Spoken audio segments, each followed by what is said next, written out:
আসসালামু আলাইকুম। সবাই কেমন আছেন? আশা করি অনেক ভালো আছেন। তো আমার ভিডিও প্রথমে কিছু দেখিয়েছিলাম, তো এবার সম্পূর্ণ লং ভিডিওটা আপনার সামনে বিস্তারিত করে বলবো ব্যবসাটা কিসের ভিডিও। তো আপনারা ভিডিওর মাধ্যমে দেখতে পাচ্ছেন, তো একটা ছোট একটা ঘর, এটা হচ্ছে আমাদের মসজিদ। তো আমাদের মসজিদটা অনেক পুরাতন মসজিদ। প্রথমে এটা বেড়া দেওয়া ছিল, পরবর্তীতে দেয়াল তোলা হয়েছিল। তো এই মসজিদটাকে আমরা আরও সুন্দর করে তৈরি করার জন্য আমরা কলম তুলে 2 তলা ফাউন্ডেশনে একটা মসজিদ আমরা তৈরি করব। তো তারই একটা কার্যক্রম এখানে চলছে। তো মেহরাবটা ভাঙা হচ্ছে, আমরা সবাই মিলে এখানে কাজ করছি, যেহেতু মসজিদটা আমাদের, কাজ তো আমাদেরই করতে হবে। তো আমাদের প্রথম কাজ ছিল যে মসজিদের সামনের অংশে যে মেহরাব ছিল, সেই মেহরাবটা আমরা ভাঙছি সবাই মিলে। তো মসজিদ যেটা আছে ওটা ওইভাবেই থাকবে। আমরা সামনে কিছু জমি আছে, সেখানে আমরা কলম তুলে আমরা মসজিদটা করব, শিক বের করে রেখে দেবো। পরবর্তীতে যদি আমাদের প্রয়োজন হয়, তো আমরা ভেঙে আবার মসজিদটা বড় করব। তো দেখছেন আমাদের অলরেডি কিন্তু মসজিদের প্রথম ধাপে কাজ শেষ। তো দ্বিতীয় ধাপে আমাদের দেখেন কলম তোলা শেষ, সব কিছু রড বের করে দেওয়া আছে। তো এখন ঢালাইয়ের কাজ চলছে নিচে, যাকে বলা হয় ব্যাজ। তো সেই ব্যাজের কাজ চলছে। তো সেটা আমার ভিডিওর মাধ্যমে আপনাকে দেখাচ্ছি, তো সবাই দেখুন। তো আমি চলে আসলাম যেখানে একদম আমাদের যেখানে সব কিছু রাখা আছে মালামাল। তো এখানে বালি আছে, খড় আছে, সব কিছু আছে। এই যে ঢালাই মেশিন, তো এখান থেকে ঢালাই করে সেটা নিয়ে যাওয়া হচ্ছে। তো এইভাবে আমাদের ঢালাইয়ের কার্যক্রমগুলো, নিচের যে ব্যাস আছে কলমে, সেই কাজগুলো আমাদের সম্পাদন করা হচ্ছে।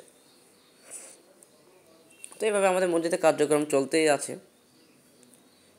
তো এটা আমাদের নিজের উদ্যোগে আমাদের কিন্তু কার্য চলছে। আর আমাদের মসজিদের যে সাধারণ সম্পাদক বর্তমানে যার দায়িত্ব মসজিদ সবচেয়ে বেশি, তিনি আমাদের ওই যে শার্ট পরা যে ভাইটা দেখতে পাচ্ছেন, আমাদের মুক্তার ভাই। সাতক্ষীরা বড় বাজারের বিখ্যাত দোকানদার এবং মশলা ব্যবসা করে থাকেন। তো তার নেতৃত্বে এবং তার দৌলতে বলা যায়, সবই তো আল্লাহর ইচ্ছায় হচ্ছে। তো সেই অধীনে কিন্তু এই মসজিদটা পুনরায় নতুন করে আবার তৈরি করা হচ্ছে, 2তলা ফাউন্ডেশনের মসজিদ। তো সম্পূর্ণ ভিডিওটা দেখুন, কীভাবে আমাদের মসজিদটা কোথা থেকে কোন পর্যন্ত আমরা নিয়ে যেতে পারি। তো আমাদের মসজিদের কাজ এখনও খুব বেশি আগুইনি। তো এখানে ঢালাইয়ের কাজ চলছে।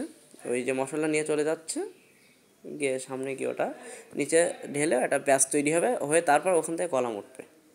আর সব কিছু মালামাল কিন্তু এখানে রাখা আছে।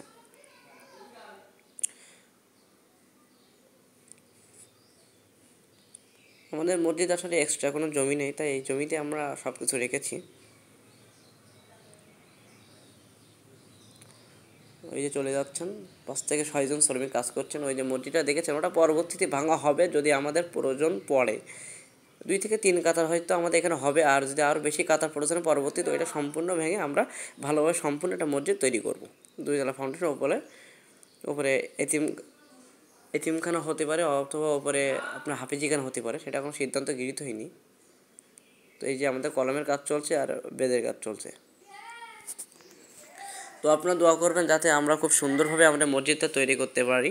আর বড় কথা হচ্ছে, আপনারা যদি কেউ আর্থিক সাহায্য দিতে চান, আমার ভিডিওটা যার সামনে যাচ্ছে, তারা যদি কেউ আর্থিক সাহায্য দিতে চান তা দিতে পারেন। আমার ভিডিওর ডিসক্রিপশনে আমার নাম্বার থাকবে, আমার নাম্বারে যোগাযোগ করতে পারেন। আমার জিমেল আইডি আছে, সেখানেও আপনারা যোগাযোগ করতে পারেন। কারণ যেহেতু কেউ যদি কোনো মসজিদ ক্ষেত্রে দান করে থাকে, সে মৃত ব্যক্তিও কিন্তু তার আমলটা তার কবর পর্যন্ত কিন্তু পৌঁছাবে। সেহেতু আমাদের এরা মসজিদ বা ভালো কাজ আমাদের কিন্তু দান করা অবশ্যই উচিত। আপনারা যদি কেউ এরকম উদ্যোগ নিয়ে থাকেন যে আমাদের মসজিদের কাজে আপনারা আগুয়ে আসবেন, টাকা পয়সা দান করতে পারেন। আপনারা যদি মনে করেন যে আপনারা দেখবেন, দেখে সব কিছু বিস্তারিত দেখে দান করবেন, সেটাও আপনারা করতে পারেন। সবই আমার ভিডিও ডিসক্রিপশনে আমার মোবাইল নাম্বার আছে, আমার জিমেল আইডি আছে। আপনারা যেভাবে আমার সাথে যোগাযোগ কন্ট্যাক্ট করতে চান করতে পারেন। আর সামনাসামনি এসে কাজ দেখে আপনারা যদি টাকা দিতে চান, দান করতে চান, সেটাও করতে পারেন। আপনার সিমেন্ট দিতে পারেন বা টাকা দিতে পারেন, যেটা আপনার ইচ্ছা, আপনার সামর্থ্য যেটা আছে সেটা। তো ভালো কাজে আমাদের দান সবার করা উচিত। তো সেই হিসেবে আপনাকে বললাম, তো আপনাদের ইচ্ছা আপনারা যেটা করতে পারেন।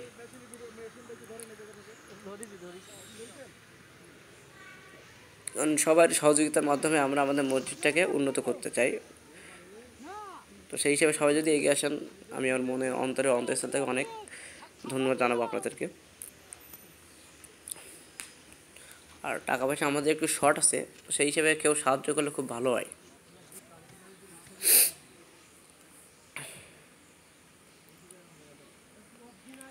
তো কলমের কাজ শেষ হয়ে গেলে, এই যে নিচে দেখছেন ওই যে ব্যাজের কাজ শেষ হয়ে গেলে, কলমের কাজ শেষ হয়ে গেলে তারপর দেয়াল গাঁথা হয়ে যাবে, ভিত হয়ে যাবে। তো উপর তারপর আমরা এটা ছাদ দিয়ে দেবো।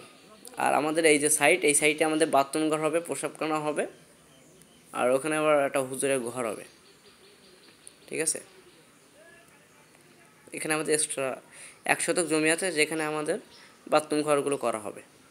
আর এই সম্পূর্ণ আমাদের টোটাল যে 3 থেকে 3.5 শতক, যে 3.5 কাঠা যে জমি আছে সেখানে আমাদের মসজিদটা স্থাপন করা হবে।